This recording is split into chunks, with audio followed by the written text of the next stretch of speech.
This is the process definition, where we have created multiple activities for the S/4HANA implementation and system replication, using Terraform and Ansible. First, we have the provisioning of the S/4HANA primary and secondary nodes using Terraform. Then we have the install activities for the HANA database and the S4 app using Ansible. Note that the VM provisioning and installation on both primary and secondary servers can be done in parallel. Once both VMs are provisioned and the HANA database and S4 app are successfully installed, the workflow will proceed to trigger the join activity. Keep in mind that it will only run once both nodes have been installed. When the customer is ready to perform system replication, the confirm to begin HSR activity must be manually triggered to execute and start the replication process. Now, let's run the process definition by clicking the Run Instantiate button. It may take a few seconds to load. On this page, enter the activity name, a brief description, and the removal age. Then click this button to save. Wait for the pop-up window that says the process has been created. Let's click the log and open it in a new tab. Then click OK. In the tab that we opened, click this button to open the process definition. As you can see, the start activity is showing as green, which indicates that the workflow has already started. The two activities showing as orange indicates that the execution of the provisioning activities has already started and are now preparing for the provisioning of the primary and secondary nodes. The other activities showing in blue indicates that they are waiting for execution. Now, let's refresh the page to see the updated status. You can see that the color has changed to yellow, which means the provisioning activities are already in progress.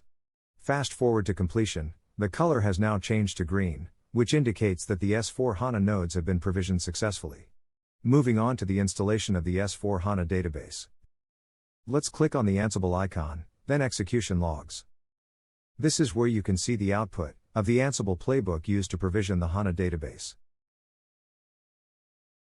Let's now check the logs for the installation of S4 app activity. We can see here that the installation is still in progress. Just click refresh to update the logs as you monitor the completion of the activity.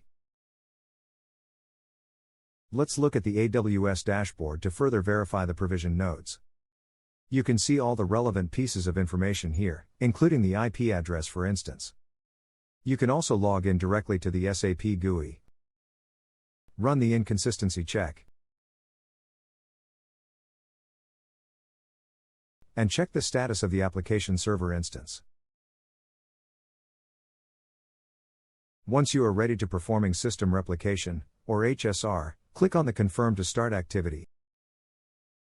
Select the General tab, change the status to Completed, and click Save.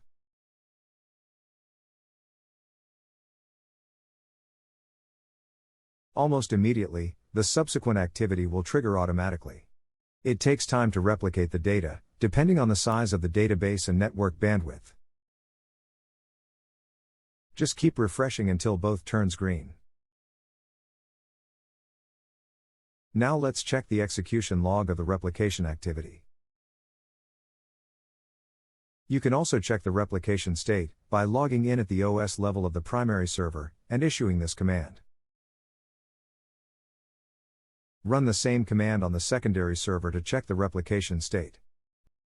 We can see both systems are in replication, with mode async and operation mode logger play.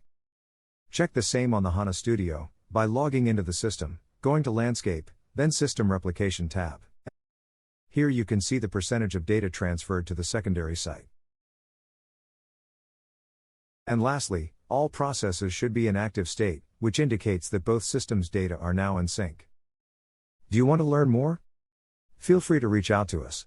We would love to hear from you.